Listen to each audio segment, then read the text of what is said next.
Family vanishes on their holiday trip, 5 years later. Daughter returns with shocking story, they vanished without a trace. No plea for help, no final photo, just the Amazon rainforest swallowing their echoes.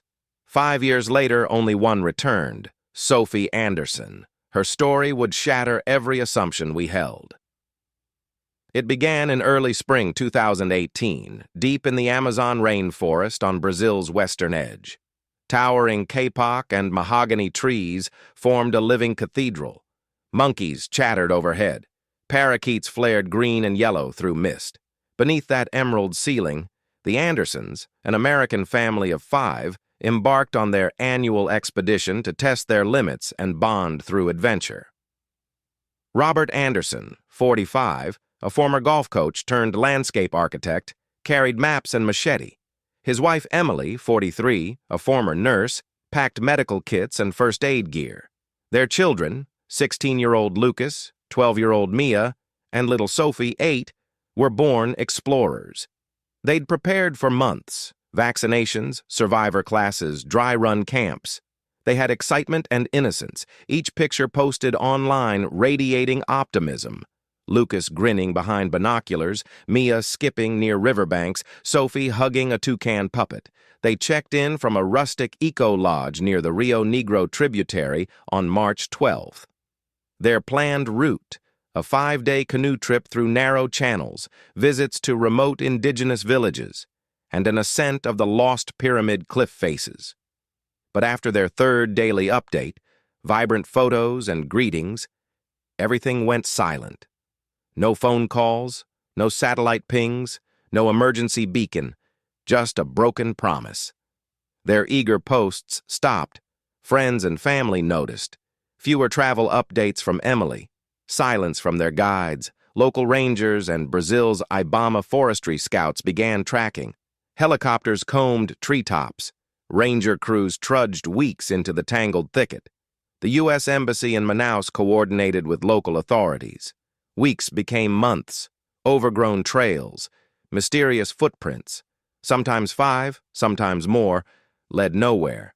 A machete without a usable handle, a half-burnt campfire, the guide's canoe, empty, drifting into reeds. No bodies, no signs. The jungle held its secrets fiercely. Fast forward to May 2023.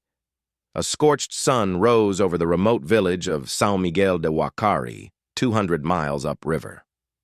A lone child stumbled into the U.S. consulate's satellite post, clothed in vines, barefoot, gaunt-eyed.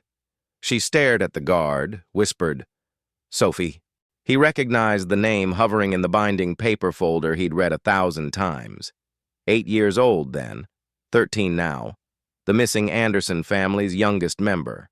She carried no electronics, no wallet, only a fraying cloth tied around her neck.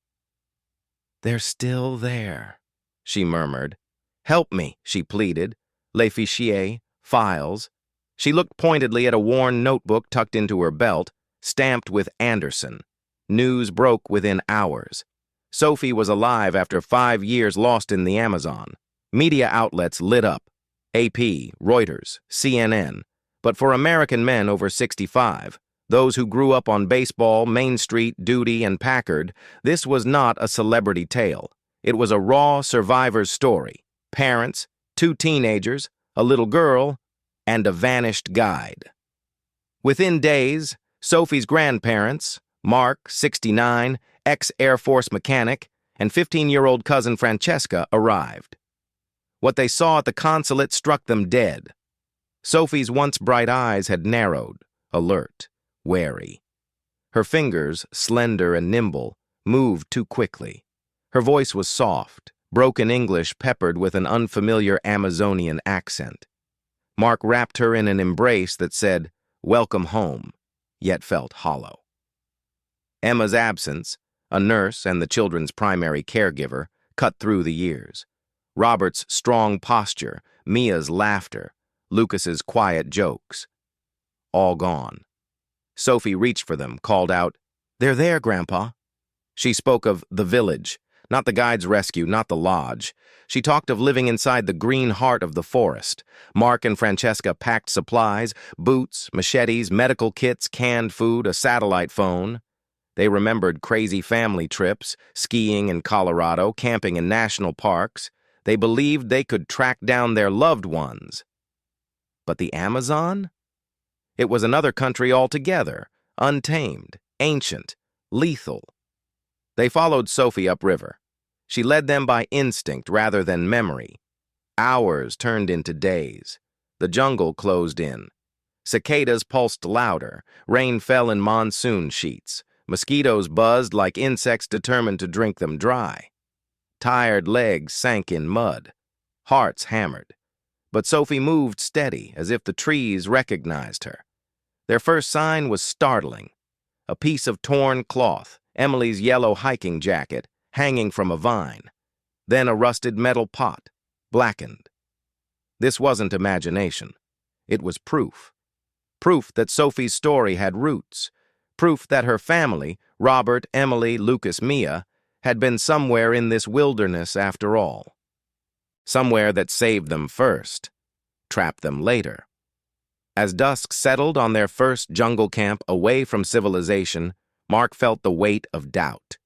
Could they find them? Would they be alive? Would they even want to return? He glanced at Sophie, who stared ahead into the green dark, as if she'd never left. Her whisper broke the silence. Almost there? Mark gripped his machete as Sophie led them down a barely visible path. The air was thick, heavy with heat, dampness, and a distant pulse of unseen life. He could smell earth and rot.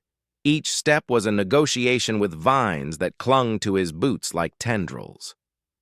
Francesca behind him wiped sweat from her face and tried to match Sophie's pace. The first full day passed with little sign beyond broken branches and distant howls. At one point, Sophie stopped, crouched, and pointed at the ground. There, half buried in mud, was the sole of a child's sneaker, blue and faded. Mark knelt, brushing away moss. Mia's size, he murmured. He looked at Francesca. She's telling the truth. Night found them at a small clearing. They set up a tarp and lit a fire. Sophie stared into the flames, silent. Before dawn, she called to Mark. He followed her through thrumming darkness to a riverbank where thick roots twisted. Carved into a tree was an initial, R, and a date, 2018. The date of their entry into the jungle. Underneath, a second carving, indistinct, from months later. Sophie nodded, eyes shining. They're here. Trust and fear intertwined. Was finding evidence enough? Or would they finally see the family? Frail, sick, maybe too weak for rescue. Day 3 brought life. A rusted pot, tangled vines revealing Emily's scarf, and Robert's leather belt snapped in half. Shadows flitted around them, brightly plumaged birds, insects crawling over fallen logs. Sophie touched them gently, as if revisiting ghost memories. Mark realized in 5 years Sophie had been born into this world. Lucas and Mia nearly grown. Their American childhood receded. That afternoon, they reached a hidden path, clearly trodden. Sophie's pace quickened. Francesca tripped over roots, but Sophie steadied her. "Their village," she whispered. They entered a deep valley covered by tall canopy. At its center, a ring of huts made from palms and woven wood. Smoke curled from simple chimneys. The landscape was silent, watchful. Eyeing Francesca and Mark, Sophie didn't flinch. She strode forward. A tall man emerged, painted and wary. The villagers froze. Sophie called out in hushed Amazonian words. The tall man spoke back. Sophie nodded, relief crossing her features. Mark and Francesca stepped in as others watched. No hostility, just quiet. Families reaching for one another across scales of human experience. And then Mark saw her. Emily, broken and thin, seated beneath a hut's shade. Lucas held her hand. Mia sat close by. Robert stood, head bowed, breathing with effort. He looked older, skin like parchment. Their eyes met. Mark gasped. The reunion was silent, but alive. Sophie rushed to Emily, who reached out. Francesca embraced Mia. Lucas simply held on to Mark's hand as if testing reality. Robert took Mark's other hand, his grip weak, but holding on. Words rushed, choked, joyful, desperate. "We thought you dead," Mark said, tears catching in his throat. "Help is here." Emily nodded, voice flat but fierce. "We need medicine." They moved to the edge of the village. The elders led them to a lean-to shelter. Inside, they saw telltale signs: short, sick children leaning on villagers, patched bandages, herbal poultices. Mia's cheeks were sunken, eyes dull. Robert's cough rattled. Emily looked hollow. Sophie explained, voice breaking. "We lived with them, but the sickness came. It infected us all. We drank from the river. They used it. It's the water." She broke off. Mark felt colder than the humid air. Francesca asked the elder for help. He nodded slowly. Sophie pulled out the metal tag she'd found. It bore a corporate logo. She showed how she stumbled upon a work site upstream. Machines, barrels. She said, "They dumped. They left. The water turned sour." The villagers murmured, faces grave with recognition. Mark heard the elder say a word he recognized. Mercurio. Mercury, the heavy metal. The gravity pressed on them. The family huddled in a circle. The jungle's chorus grew louder around them. The villagers trusted Sophie. They trusted the Andersons. They trusted Mark. Now they faced choices: stay here and hope for healing with natural remedies, or take a leap of faith into unknown territory, seeking rescue and scientific medicine. They had her coordinates. The elders agreed to a small expedition with Mark as they returned upriver. Sophie would guide them home. Lucas and Mia held close by their side. At night, Mark fixed a torn journal page into his pack. March 17th. We found them. They live. But sickness is real, water poisoned. We leave first light. Sleep came easily enough for the villagers, but not for Mark. The jungle listened as he processed what lay ahead: rescue, reporters, tribunals, maybe lawsuits. But for now, there was one mission, one step. The rain arrived at dawn. They packed quickly. Sophie handed him her notebook, maps of village paths. Francesca pressed a small pouch of burned sage leaves into his pocket. It was for healing. The villagers formed a silent procession along the path they had carved, each step guided by Sophie and held by ancestral knowledge. For 5 years they had waited. Now they walked toward a hope that stretched beyond the forest. The expedition pressed on, navigating tangled trails that only Sophie recognized. The jungle canopy filtered the morning light into dim patterns. Mark's boots sank into damp earth. Francesca followed closely, hand on her father's jacket. Village elders trailed behind. After hours, they reached the riverbank. Morning mist hovered over murky waters. A small, battered canoe drifted nearby. Sophie stepped forward. This was the raft her parents once used. Its prow carried scratches from tree branches. Mark knelt, touching its worn surface. "This was theirs," he whispered. Sophie nodded. Tension rippled through the group. Would they find their way back? Could they carry 5 weakened bodies across unpredictable waters? Mark's hands ached from grief and hope. But there was no turning back. They loaded the canoe with minimal supplies: water, dried fruit, tribal herbal poultices. The elders guided, paddling with trained rhythm. Francesca helped stabilize the canoe. Sophie sat at the prow, scanning the mist, eyes vigilant. As they drifted downstream, the forest hushed. Then came a distant rumble, a waterfall, the roar of nature. The elders portaged the canoe around rapids. Emily weakly stood but fell back when the spray hit her. Robert supported her. Each stroke took them closer to civilization. By midday, smoke appeared over the treetops. An illegal logging camp pitched on the river's edge. Men in hard hats and supply crates scattered around industrial wood piles. Ugly machines cleaved trees. The riverbank odor was sour. One elder whispered through Sophie's translation, "This camp was recent. They protected the families with a silent circle, but the smell clung to the air." Mark's stomach churned. He realized this was the point of exposure, the source of pollution, and likely the location of the mining site Sophie described. There was no turning back. They passed the camp without incident, but some men peered curiously. The elders gripped their paddles tighter. The canoe reached a calmer stretch. Sophie exchanged a glance with Mark. No fear, only resolve. Evening light faded as they neared a ranger outpost. Painted Brazilian flags fluttered. A small wooden tower rose above the tree line. Sophie stood and signaled. Mark held Emily upright while Francesca waved a hand. A ranger boat approached. Uniformed officers emerged. One rushed forward, stating in Portuguese and broken English, "You found them." Documentation followed swiftly. Sophie handed over photos, tags, and her notebook. Medical personnel boarded and assessed the Andersons. Emily's pulse was weak. Mia coughed. Robert leaned on Mark's shoulder. Lucas looked pale but alert. Broken Portuguese words turned into English reassurances. "We'll get you help." A helicopter thundered overhead, casting a shadow on the canoe. It landed by the outpost. A stretcher awaited. The helicopter ascent was surreal. The jungle shrank beneath them, green giants fading to canopy. Below, the river wound like a snake, carrying their future forward. They touched down at a medical clinic near Manaus. Nurses rushed to meet them. Emily gripped Mark's hand. "They told me you were gone," she rasped.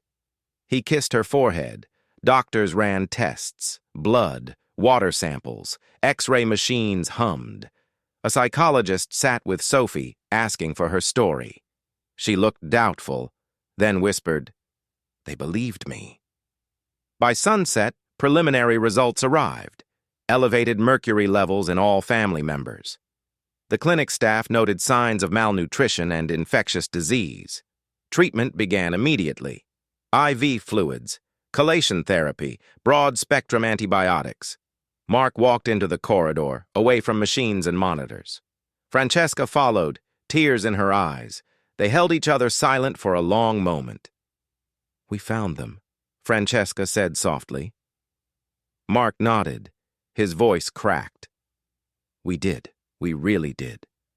At night, lights glowed softly in the hospital rooms. Emily slept. Robert's breathing was steady. Lucas and Mia lay side by side. Sophie sat vigil, finger tracing the notebook pages she clutched. Mark stepped outside onto the clinic balcony.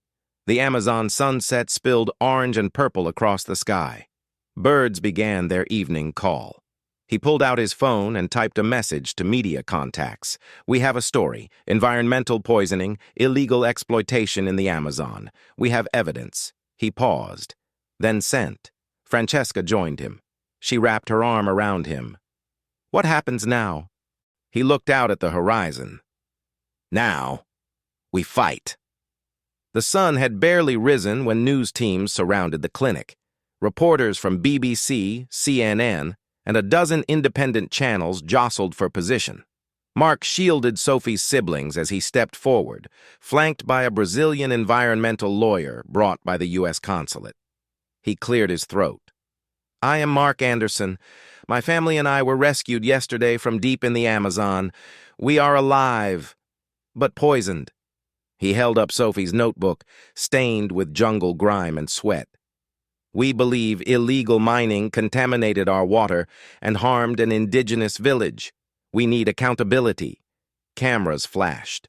Microphones recorded every word. Julia Roberts shedded angels compared to the raw realism in Mark's eyes. The world leaned in. In Manaus, the Brazilian legal team swung into action.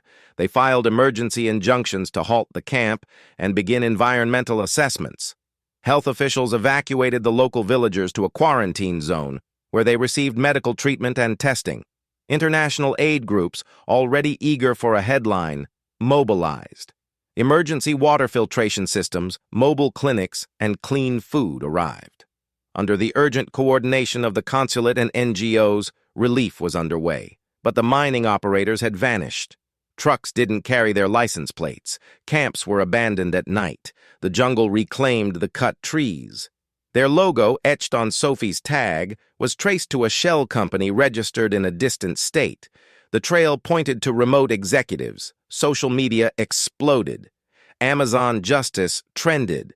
Appeals poured in from environmental activists, indigenous rights groups, even U.S. veterans moved by Mark's military service and determination. Back at the clinic, Sophie lay awake. She pushed molecules of flaking plaster off the ceiling, heartbeat faint. A nurse offered iced water. She accepted. Through the ward door, she heard her father coughing softly. Emily whimpered in pain. Lucas mumbled about missing home. Mia dropped into a deep sleep.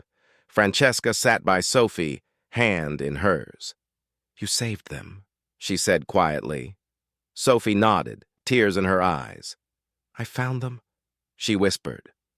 Within 48 hours, samples confirmed what Mark feared: dangerously high mercury and lead levels in patients and villagers. The contaminated river was traced to an upstream mining camp. A Brazilian prosecutor issued arrest warrants for 3 suspects believed to be company managers. International banks froze assets. Brazil's agency ordered the camp demolished and forest replanted. A U.S. senator cited the story in a hearing on corporate supply chains. Pressure mounted on governments and investors. The Andersons became reluctant heroes. Interviews boycotted by Lucas's presidential debate. Mia sent cards home from school. Emily tested positive for liver damage. Robert needed oxygen, but they were together. Recovery was slow. Clinic nurses taught villagers how to filter water with charcoal and cloth. An NGO brought portable solar units. Lab results took weeks. The children regained weight. Emily's voice returned. Robert could breathe without wheezing. Lucas cracked a smile, the first in years. Mia giggled over a telenovela snippet. Sophie woke and hugged her grandmother via video. The Andersons spent 14 days in Manaus under observation. Mark arranged for their repatriation flight. Ambulances lined up.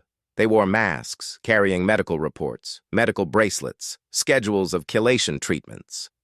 The night before departure, Mark held a small gathering. A dozen villagers and elders, flown in by NGO, stood shoulder to shoulder. Sophie translated, using her forest-honed language skills. Tears glinted in candlelight. One elder spoke. His voice trembled. "You brought healing. You brought warning. You are family now." He handed Mark a carved wooden talisman. "To remind us, courage can cross rivers." Mark held it close. Sophie hugged him. Their shared eyes glistened. The Andersons left Brazil under white strobe lights. Cameras snapped outside a private terminal. Their plane lifted into dark sky over dense treetops. On board, Mark tucked Sophie into her seat. Lucas and Mia dozed on pillow-stacked seats. Emily sat beside her husband, leaning on him. Robert coughed into tissue but smiled as he touched Mark's arm. The flight attendant quietly handed waters and blank forms: insurance, water tests, hearing consent. Mark looked out the window. The Amazon fell away like a memory, yet its influence would remain. He thought of a burned river, missing family, and a little girl whose courage saved them all. He finally understood how one voice, backed by truth, can trigger an avalanche. Arriving at their hometown airport 2 days later, hundreds greeted them. Flags, signs reading, "Welcome home, Anderson," and "Justice for the Amazon." Press packed around. A banner run by local veterans read, "Churchills and Andersons stand strong." Mark stepped out first, brace in hand. He counted 5. Sophie held her mother's hand. Faces worn, healed. He turned to the waiting cameras. "My family is home.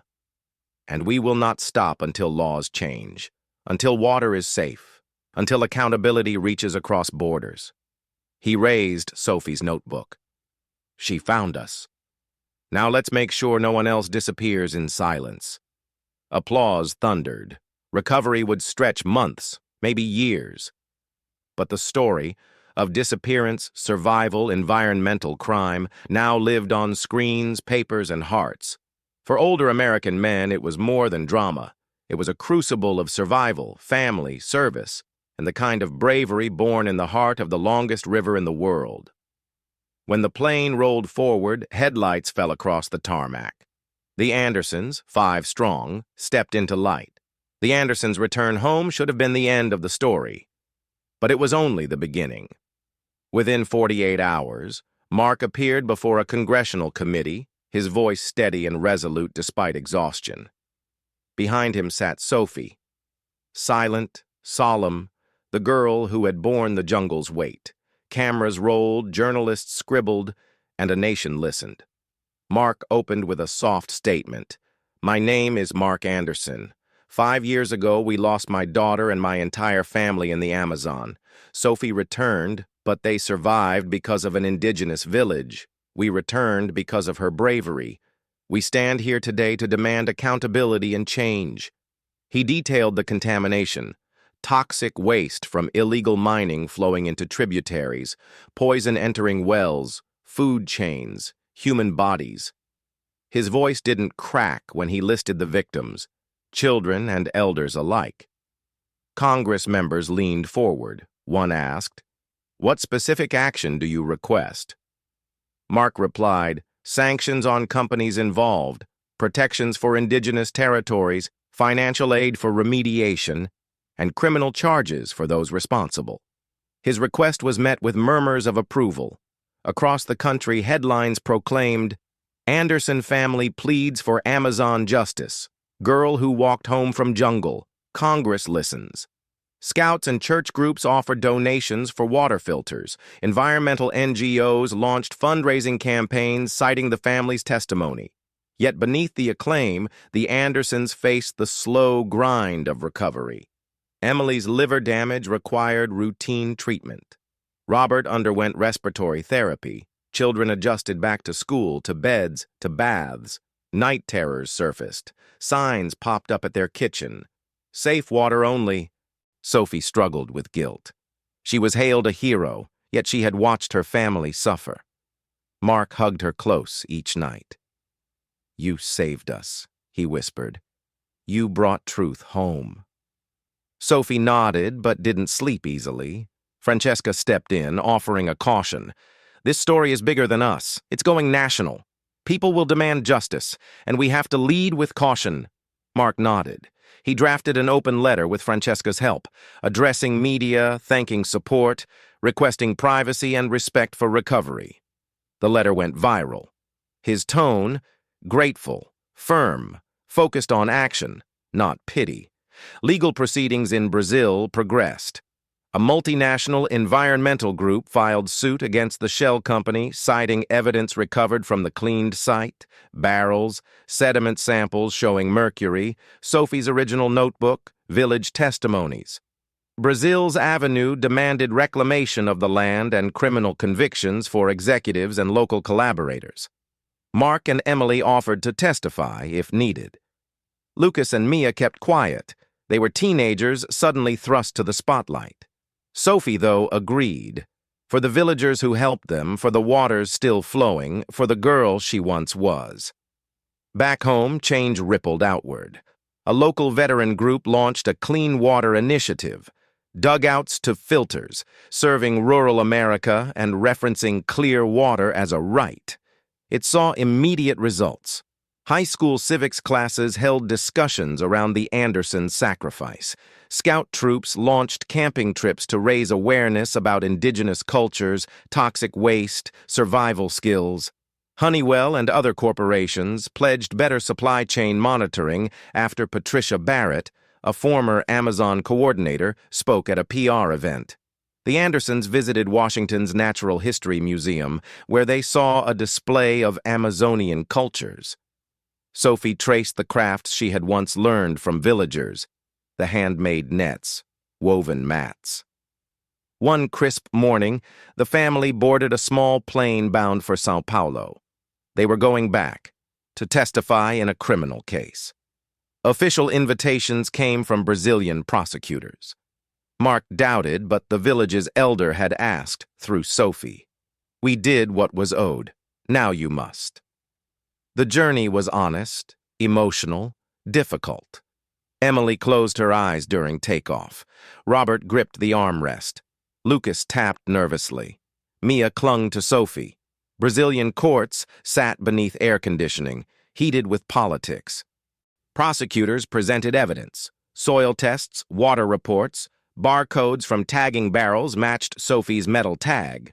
Tribal testimonies, video recorded by local journalists, backed by subtitles and translations. Executives, hidden behind lawyers, watched the Andersons sit in the front row, silent, firm, unwavering. As evidence grew undeniable, defense teams shifted strategy. Blame devolved to rogue operations, bad contractors, miscommunication. Mark spoke up during hearings. "That's not an excuse. My family was poisoned. Children got sick. Families died." Judge's gavel snapped in the stillness. By late afternoon, sentences emerged. 3 mining managers convicted. The Shell company fined millions. Environmental restoration funds secured. A directive required that at least 200,000 new trees be planted, with tribal oversight. The elder's talisman glinted in Sophie's purse as they exited. Tears of relief. It was justice, small, delayed, but present. Their journey home this time took longer. They weren't returning to anonymity. Inspawned by their role, they took a detour, visiting the Amazonian village again, thanking them in person. Children ran, embraces were given, gifts exchanged, baskets, medicines, letters. Sophie gave a carved bracelet to the elder. A photo of Sophie hugging him went viral. Hashtag the Bridge Builders spread online, symbolizing unity, trust, survivor bonds. Back in America, the Anderson Foundation was formed by Mark and Emily. They secured grants to build clean water filters in remote parts of the U.S. and internationally. Their mission, clear water is a human right. Sophie joined advisory board, her voice small but clear. They spoke at environmental conferences, schools, and military bases. Their message, prepare, protect, persist, and act. As autumn arrived, Sophie, now 14, returned to school. At parent-teacher nights, Mark and Emily answered questions from curious strangers. Teachers asked why Sophie hadn't written a book. She replied, "I'm living it still." One evening, the family gathered around a fireplace. Mark passed the elder's talisman to Sophie. She held it tight. Robert nodded. "We walked the jungle. We told the truth. We made a difference." They raised glasses. Apple cider, no alcohol. For survival, for courage, and for every family still lost in silence. Winter settled in as testimonies echoed across 3 continents. The Anderson family, now framed by resilience, became national symbols for environmental justice and indigenous alliance. At a winter charity gala, Mark spoke to an attentive crowd of vets, farmers, and politicians. "We lost our family to the silence of corruption. But one girl's courage rekindled our hope. We forgive the jungle, but not the injustice." Emily joined him at his side. Her voice, soft yet firm, reached into the room. "We're not victims. We're challengers.